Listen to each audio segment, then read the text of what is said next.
Friday I was doing deadlift set, and I got it, but as I'm adding weight, building up incrementally. If I fail, do I try to do that, keep it that weight, do less reps? I feel like adding weight's the right thing. What's the right? Yeah, so when you're first starting, the rule on no matter what lift it is if I fail a set of 5, I redo the same weight next time. So what weight were you at? So I was at 245. And how many did you get? I got all 5. You got all 5. I know. Yeah. So you go to 250 and you get 4, then you retry 250 again, you probably get it, and then you'll go to 255 and you'll fail, and then you'll try it again and you'll fail again, and then you need a programming adjustment. Okay. So for deadlift, it's a reduction in frequency. So basic starting strength, you deadlift 3 times a week, you add 5 each time, but that'll run out of gas, and then you just have to deadlift less frequently.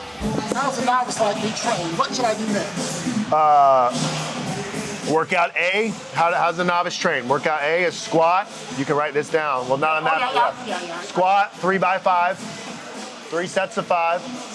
So I don't think you need to worry about going up in load just yet. I don't want you to not go up, but like get your shoes in the mail, and then squat 3 sets of 5 with 90 pounds, whatever, and then build from there. So that would be workout A, squat 3 sets of 5, and then you'd overhead press 3 sets of 5. So just like today, we found like kind of where you're at, you find where you're at with the overhead press, and then you deadlift 1 set of 5. And then workout B would be the same, except instead of the press, it would be a bench press. And the squat and the deadlift weight would go up. But you just need to try 59, and the weights where they're at, go in there 3 days a week. You'll be able to do that for the first month. And then you'll probably have to reduce the frequency a little bit. Like 3 times a week squats might become a lot. You're Raleigh? Yeah, there's no coaches there. I'll tell you some of our online options too. You might need, I don't want you to add a whole bunch of weight to the bar while it's all wrong. And then I see you in October and I'm like, what are you doing, man? So, there's different services where you upload a video, someone looks at it, all that kind of stuff. Yeah. How does training shift as you get into your later years? I know with some of our comments, he deadlifts every other week. I don't think that's enough frequency for like me. Yeah. So how does someone train when they're older? Yeah. Again, if they're strong, if you're trained, like, so you guys are the same age. You have a 365 for 4 deadlift. You have a 105-pound squat. I'm training you differently at 59 than I'm training here at 60, not because of age. You go to the gym 3 times a week, add weight each time. I like squats no more than twice a week for older guys. I don't like a squat and a deadlift in the same session for a guy. I think deadlifting every other week a triple, I think that's not enough for squatting, like Rip says. Now he's got a lot of injuries. He was in a bad car or motorcycle crash. So there's a lot of variables there too, but I think you could tolerate squatting twice a week and deadlifting once. Later squat? Yeah, I would probably do like on, let's say Monday, maybe you work up to 3 triples, done. And then on Friday, you do 3 sets of 5, but the load's a little bit lower. And then on deadlifts, what I like to do is change the intensity, weight on the bar. Intensity means how heavy it is. Volume means how many total reps each week for an intermediate or advanced lifter. So week 1, you pull 5, maybe it's 315. Week 2 on Wednesday, you pull 3, maybe it's 335. And then week 3 on Wednesday, you pull a single, maybe it's 365.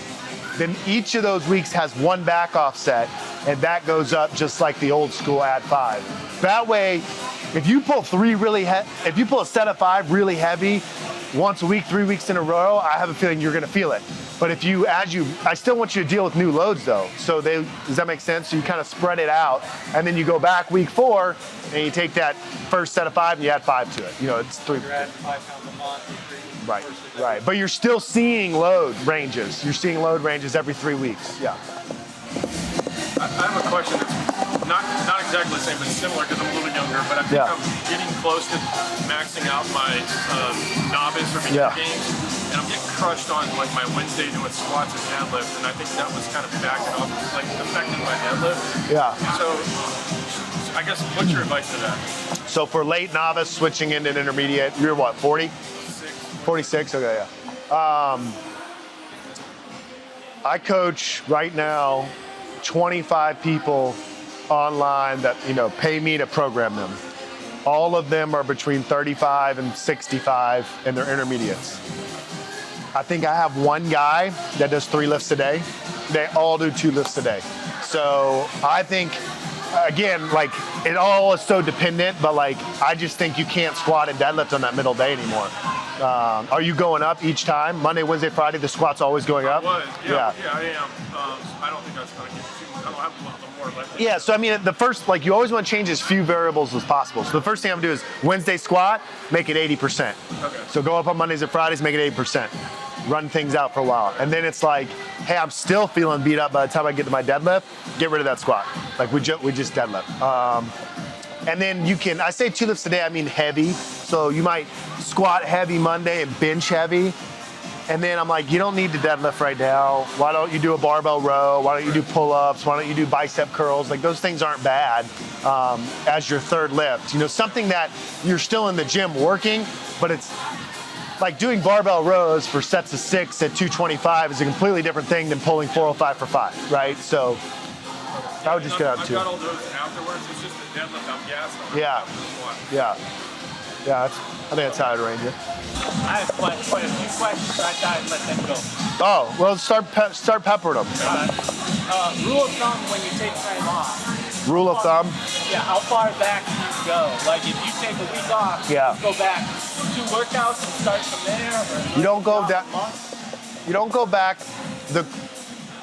All right, so what do you do after a layoff? How much weight do you take off the bar? You don't think about it of weight must come off the bar. You think of it as how high can I get today and work up to 1 set of 5. So let's say I'm squatting 275 for 3 sets of 5 and my baby's born and I don't lift for 6 weeks and I walk back into the gym. I don't like enter into a calculator, 80%, this is what I'm doing. I just say, okay, empty bar, 95, 135, 185, still going up, feeling pretty good. Everything's a set of 5, ascending sets. 215, that was kind of hard. Stop. Next workout, squat 215 for 3 sets of 5, and then build. And remember, if you've run a novice program up, and then you have a layoff and you're rerunning it, it's gonna go smoother the second time. But yeah, I would just go in and go up. I won't say as heavy as you can. Like, it doesn't need to be like this kind of deadlift kind of deal. Right. It needs to be hard. So just run But it's not a percentage. sets of 5 all the way up. Yep. And like, I'm trying to Yeah. on this Yeah, kind of gas. I don't think I'm gonna make my next set of 5. Start from there and just. And then ascend again. Yeah. Don't overthink a layoff and avoid when you can. But yeah, it's not. Yeah. To prioritize the squats over the deadlift. So if you were gonna like drop a lift in a week Yeah. for time or something like that, would you drop the squat or the deadlift? I would drop one of them on a different day, right? So like my guys, they squat and press on Monday, they deadlift and bench on Wednesday, they squat again and do a variation like a close grip bench press on the 3rd day. I wouldn't remove one completely from the program unless there's an injury you're dealing with and like a reason to. I think we deal better with squat frequency than we do deadlift frequency, heavy. Like if you pull a heavy set of 5 on the deadlift, you're probably good for a week, right? Before, like you don't need to come in 2 days later. I'm not saying you can't, right? I'm not talking to 20-year-old powerlifters, that's different. But yeah, I wouldn't necessarily prioritize one over the other. I would just not do both of them if I'm running short on time or I'm feeling beat up. So today I'm gonna do the squat and another one, Press over the bench. Press over the bench. I don't know. I don't think again, I'd probably alternate and just realize you're not going to make progress. I like the bench because you can load way more. Right. So it's like a greater stimulus. I like the press because I think it preserves a lot of good overhead motion and no one does it. And so I think it's like a good one to do for shoulder health. The problem with those lifts is if like the squat and the deadlift as it progresses and you start to stall, it generally needs less frequency to keep making progress because it's so heavy. The press and the bench are the inverse. If they're going up and they stall, it's not, oh, I need to train it less, it's I need to train it more. Maybe more volume, maybe an additional day. But I think Like we got this thing, out of everything you could do in the gym for strength training, we got it down to 4 lifts. Like I don't think there's one that it's like, that one's junk, you know. I will tell you though, if I had 1 hour and it's the only workout I could do for the week, personally I would come in and squat. Like it's the greatest stimulus in my opinion. You're working on the way down, work on the way up, like, yeah. They've always referred to the squat as the king of the lifts, yeah. I've heard like if you want to grow your biceps, do squats, you know, like it's a muscle stimulant. Yeah. I mean, that's what I always tell Marines, like these guys I'm deploying with, they're all, 19 years old and 150 pounds. And I'm like, I don't have time to teach you all the lifts. Squat 3 times a week, drink milk, and you'll get bigger. But yeah, everything grows, yeah. If you drop in the power clean, let's be honest, no one here power cleans. No. No one power cleans. So then you're doing rows, chins, and body weight rows? I like chin-ups a lot. Again, I think it's super useful for you to be able to pull yourself up. So like, I like that as an assistance. If it was like Darren, like a newer lifter, I'd probably have him do a light day of deadlifting because he needs the practice of deadlifting, right? Rows, if you want to work on your back and bicep, you can do them with supine hands. But I don't think it's like, this is the assistance. What I would say is chins, I think we need to do chins, like, because that's also regulating your body weight, right? If you have a weight where you can't pull yourself up one time, something like you need to get stronger or you need to lose weight or both, right? So I like chins a lot. I make Marines, because it's in our physical fitness test, end of every workout they're doing chins. Can't do a chin, you're jumping up and doing negatives coming down, or you're putting a resistance band on the squat rack, putting your feet in it and doing chins that way. But yeah. This one maybe not applicable, but a substitute for the lat pull down? Sub for the lat pull down, what I was just saying, like you guys have seen the bands on the, yeah. So you can step into it this way and do chin-ups, but it's really awkward. I like to put it in the safeties, and then you could say, okay, I have a 25-pound resistance band and I'm on hole 10, right? And then I do 3 sets of 5. The next workout I go down a hole, right? So the higher it is, the more stretch I'm gonna have in the bottom, the more assistance I'm gonna have. So then I can linearly progress it by dropping it down or I can get a lighter band, right? And use the same hole. But lat pull downs, yeah, that's the older population, very detrained, very weak, all of us in here could do negatives on the chin-up bar. Like no one has any issue here that they couldn't do that if they couldn't do a chin-up. Now lat pull downs are nice because it's like easier to do, but I don't think it's like, I don't have one in my gym and I train a lot of old people out there in California, so. How do you set up for self-filming? How do I what? Set up for self-filming. So if you want to film yourself and diagnose. Yeah, is there a tripod? Well, a rear quarter, so like a tripod about that height. Like imagine if I was there. So I can see the most if like Darren's lifting like at a rear quarter, right here, I'll use Dan. I can see the most. Now, I can't see everything. So if something's like going weird, I'm like, I think he has knee slide. Now I have to go around to the side. Or like he had a hip shift, so his deadlift I'm watching directly from the back. I never do that, but I saw that something was off. I wanted to investigate further. But for uploading a video, like a rear quarter on the squat, a front quarter, or a rear quarter on the deadlift, same kind of on the press. Like if you're filming the press, I need to see your feet. I also need to see you, lock out.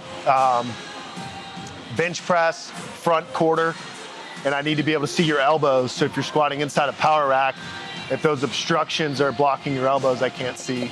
And you should all know, like, we have coaching services, I'll go over them at the very end, but Grant SSC is my thing on X. And like, whenever people are like, hey, can you look at this? And you text it to me, I'm never gonna answer you. But if you post, I always tell you, post it publicly, and then I can use it for awareness, like I'll give you a full form breakdown for free. So that's where I always direct people. So I don't know if you use X, but film your squat. Hey Grant, how's this looking? Should I go up? Boom, and like we'll do it. I do that all the time. I mean, I have some people that like almost abuse it. I'm like, you're getting like live coaching 3 days a week, but like that's my word. If you do it, I'll do it all day long. It's funny. What's your impression of your opinion on the incline press, either as a substitute or as an accessory? The incline bench press? Yeah, I like it because I can almost incline when I can bench. Yeah, interesting. Yeah, I got no problem with the incline bench. I think more muscle mass in the flat bench, right? So more general purpose strength. But if you like it and you do it and you're training it heavy, yeah, I got no problem with it. Yeah, I think it's fine. I think Rip wrote an article you couldn't train. That doesn't make any sense. Yeah, I'd have to read that article. I don't want to go over the top of the mouth saying it, but It doesn't make sense. it doesn't make sense to me either. Because you can't change things, train things where the variable changes all the time, right? Like, why do we not like the push press? Because the weight is this heavy. I bend my knees this much this time to incorporate quad. I go up and load. Do I bend my knees the exact same amount, or do I get more quad involved? And not to mention, I train my quads way more when I deadlift and I squat. So when I'm pressing, I want to work the upper body movement. Whereas like with the 2.0, we teach that little hip pop. If the knee's locked, I can only extend my hips so far, so it's trainable. So I'm curious to read that article now. My default would be, if I'm using the same incline, then I can train it. Helps it overhead press, I find. Yeah, it's great, yeah. That and close grip are the two that I use. I usually give incline dumbbell work to guys that want to do dumbbell work. I'm like, hey, let's incline, dumbbell. I do those sometimes here. We got that bench that moves.